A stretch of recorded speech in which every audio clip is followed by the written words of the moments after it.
Welcome back to another episode of Blended Family Matters, Mm-hmm. the podcast where we talk about real life, real family, and real hope for the blended family. Uh-huh. We're Milo and Alicia.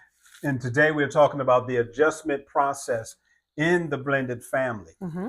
Because no matter how long you've been blended, you have to understand it's not a set it and forget it process. You have to be intentional, right? Absolutely, because blending takes what? Time. Mm-hmm. Not only does it take time, it takes patience and a whole lot of grace. Mm. If you remember, I said that on the last episode. Mm.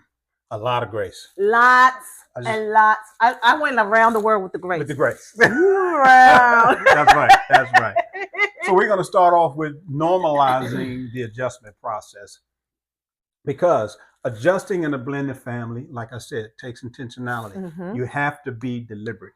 There's no switch that you can flip it on or off and things suddenly happen. We fall, all of a sudden everybody feels connected. Mm-hmm. Kids may move slower than the adults. And it was a little bit different for us. Mm-hmm. Our kids just clicked and we was like, okay, what's going on with them? They just having a nice time. So non-biological parents may feel unsure, not sure how to navigate through this thing, where biological parents may feel torn. There's that possibility of feeling feeling guilt, Mm-hmm. have little guilt issues. Mm-hmm. And sometimes emotions can change from day to day. Absolutely. And believe it or not, that is normal for a blended family. Mm-hmm. At least we found it to be. Mm-hmm. James 1:4 reminds us that let patience have her perfect work. Blending requires patience. Mm-hmm. It's not something that you can think about doing. It requires patience. Yeah. You're definitely going to have patience when you're blending a family, okay? You got to have patience first and foremost with yourself, with your spouse, and definitely your children. Mm-hmm. And if you're going into a blended family, you got to get your mind set on, I got to develop my patience. Yes. If you're in it, you got to have a conversation and ask God to help you with that, because it's real. Absolutely. One of the best ways that we found to help everyone adjust in our blended family was to create some new traditions. Mm-hmm. And when we created these new traditions, we had everybody in mind. Mm-hmm. Tried to figure out what everyone likes to do or don't do, for that matter. So we try to create some new traditions. Yeah, and that took time too. That did. That took a whole lot you're of time. Trying to get all these personalities together and these Right. likes and dislikes. So, and we're not talking about replacing the old. No, absolutely not. What you're talking about and what we implemented was some new things. Yeah, some new things that included all of us in our blended family. We talked about it a little bit last week on what we did, but one of the things we did was a family night. Yes. I would have my biological sons over every other weekend, and so we would make those Friday nights for family night. We might watch movies, we might get wings and a pizza, stuff like that. Yep. We made it family. So, some Saturdays, what we do, maybe one Saturday out of the month, it'll be a hangout day. Yes. The whole family, we just go and just hang out. So starting those new traditions, but not ignoring the old ones. Absolutely. Remember, the goal is not just to create something new, just to be creating it. Okay. It's to help everyone feel like they're building something together. Absolutely. As we're coming together as one family. Respecting, one thing I want to talk about too is respecting the child's pace. That's very important. That's right. Because children adjust at different paces. Yes, they do. There's no cookie cutter with doing it. When you come into it, it's like there's no cookie cutter being a parent. Right. There's no cookie cutter in this either. Some bonds quick, some stay guarded, and we had that. Some even may flip flop. Sometimes we had a situation where one of the kids had struggling and was mad all the time, and then next he find himself feeling pretty good, and then you're like, why am I feeling so happy? I'm gonna be mad again. So they kind of flip flop, trying to understand and flow through this adjustment. Yeah, absolutely, because it's okay. Let the child, follow the children's lead. Because remember, a lot of times we hear this old saying that children are resilient. That is a false saying. Yes, children are not resilient. No. And it's okay to allow them to take the lead as far as they're in the adjustment period. They have to feel comfortable. They have to be able to trust. So don't force closeness. Mm-hmm. If the kid don't want to be close to you, you know, you being the non-biological person, and sometimes the biological person, parent, because they're upset with this, you know, what has happened. Right. So instead, create a safe environment. Yeah. You know, where closeness can grow gradually at their pace, not at yours. You know, I don't care if it's been a month, a year, 3 years. It doesn't matter. It's going to go at their pace. Yeah. Yeah. And I want to pull on that thread a little bit, because what we did and some of the things we want to do is using certain phrases like, hey, take your time. We just talked about pace. Take your time. There's no pressure. Don't rush. Give you your space a little bit. Or I'm here whenever you're ready. Yes. When you talk, here's the door. And and that can ease some of the tension. Maybe take down some of the walls that are there. Kids may adjust better when they're not being pressured, forced to be a part of something that they weren't ready for, or they didn't have any decision in. Yes, I definitely agree with that.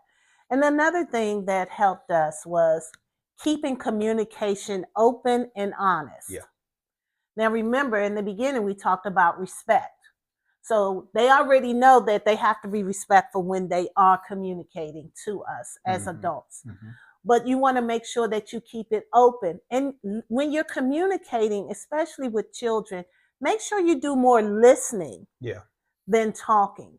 You know, listen to understand. Don't listen to correct. Don't listen to, you know, jump in like you're playing double dutch. Remember, blended families thrive when communication is clear and the parent is receptive to what the child is saying in that moment. In other words, listen to understand. That's a form of communication. That is a form of communication. And that's one that we tend to forget. Maybe that's why God gave us one mouth and 2 ears. One.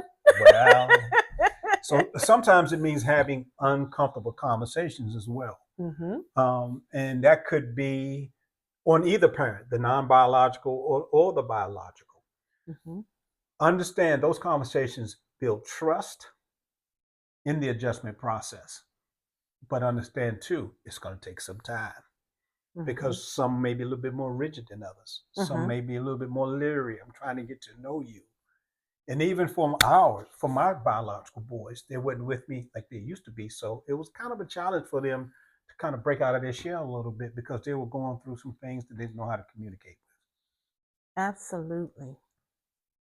So I want to talk about something, and I touched on it earlier, co-parenting relationships. That can be challenging. And I'm going to be totally straight up with you.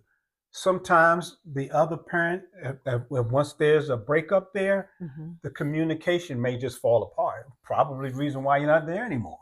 And I'm not trying to be funny, but that's the reality of it. So it's supporting co-parenting relationships can be challenging, y'all. Healthy co-parenting makes the adjustment process smoother. All you can do is all you can do. Remember, we talked about we need to be respectful of one another when it comes to the different households. Right. So you don't have to be best friends, but you need to be respectful and child focused. The children need to see the adults acting like adults, because we should be setting the example. Yes, absolutely. One of the ways that helped us to do this was, just like I just said, put the child first. Kids adjust better when the adults are stable. But if they see the adults going back and forth and back, they are going to use that in their advantage, you know, because we had it happen to us.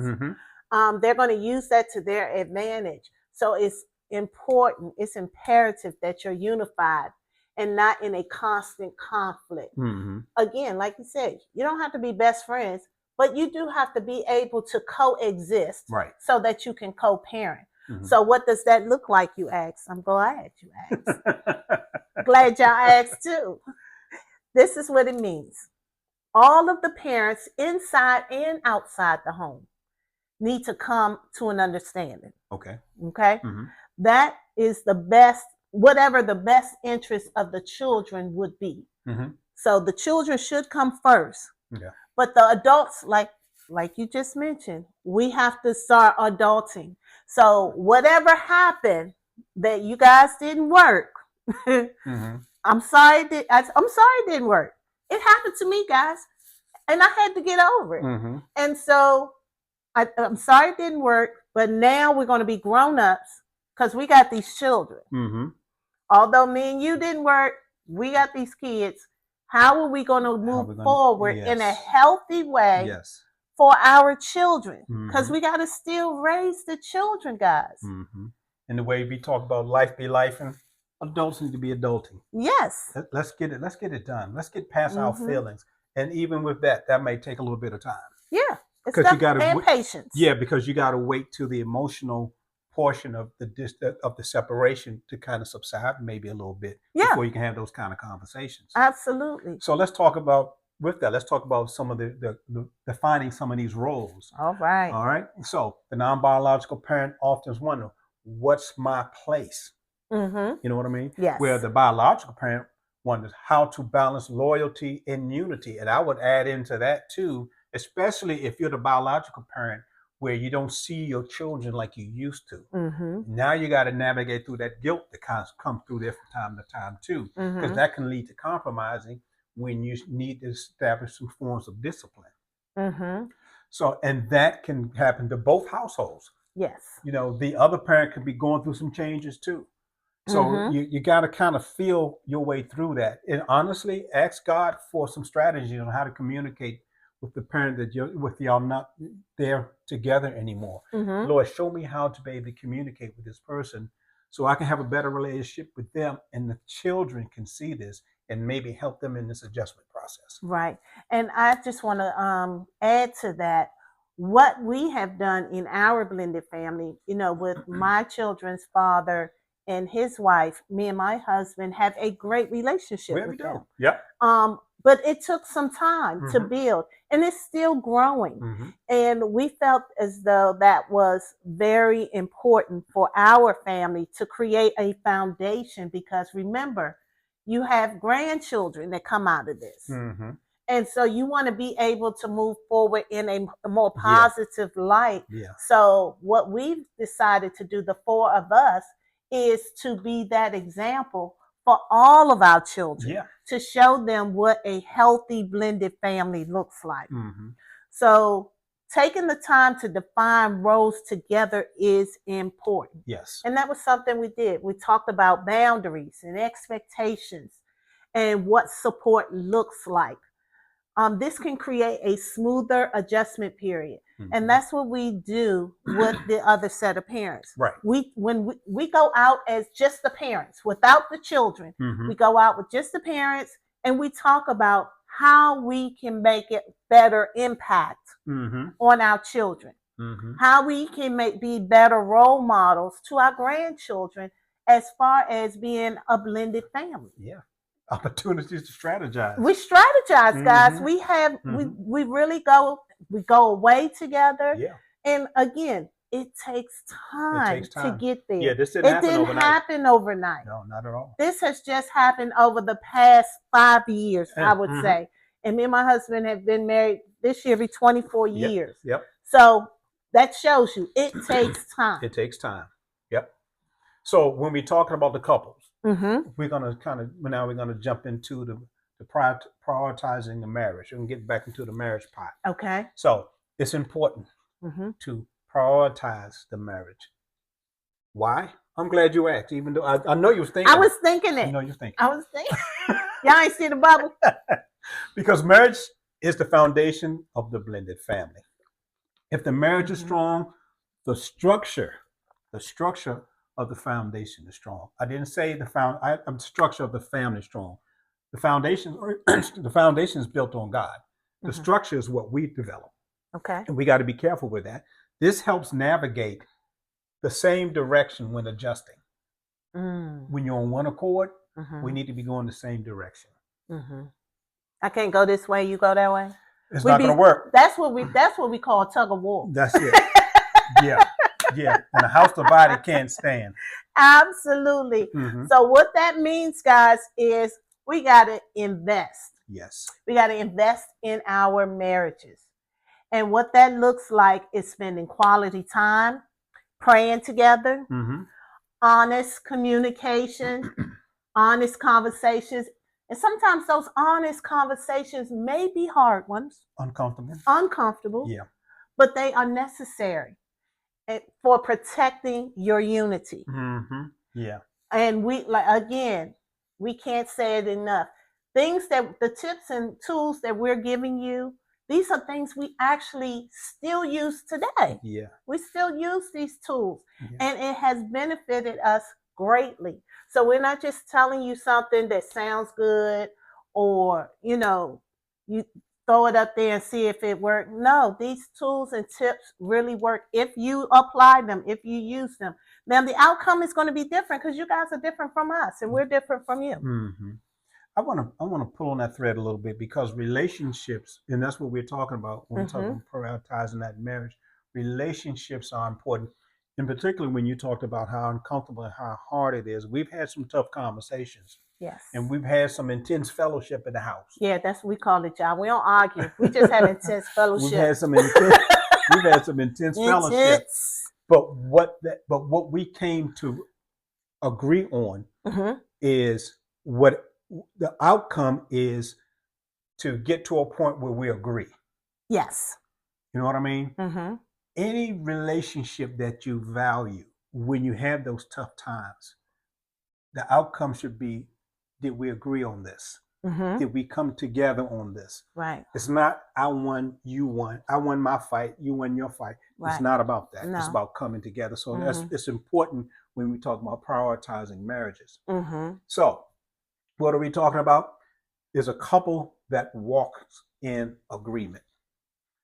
The Bible says in Amos, and I've quoted it, I want to just tell you what scripture that is. Amos 3:3 says, can two walk together unless they agree?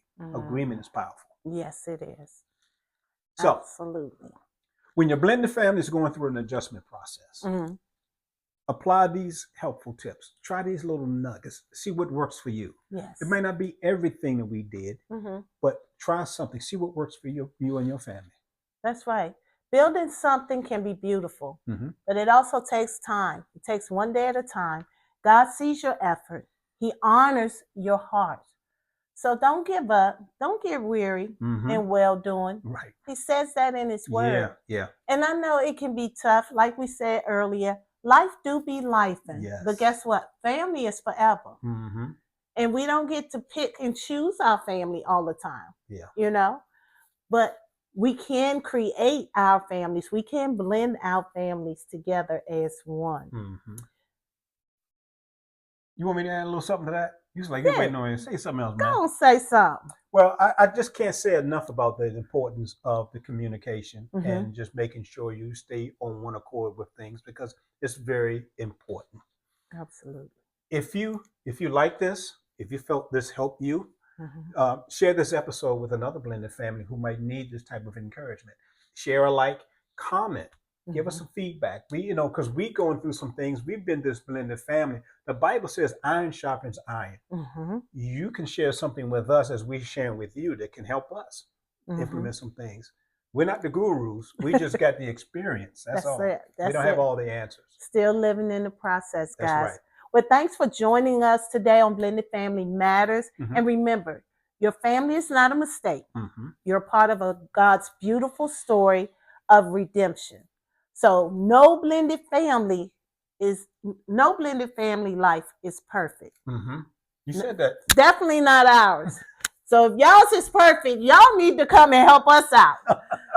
But guess what? It's worth it. Yeah. It's so worth it, everybody. So like Milo said, if it spoke to you, guess what? Welcome to the family. Welcome to Fruitful Family. Yeah. You're a member now. You're officially a member. So don't forget to like, share, and come back next week. Thanks for watching. All right. Have a great week. All right.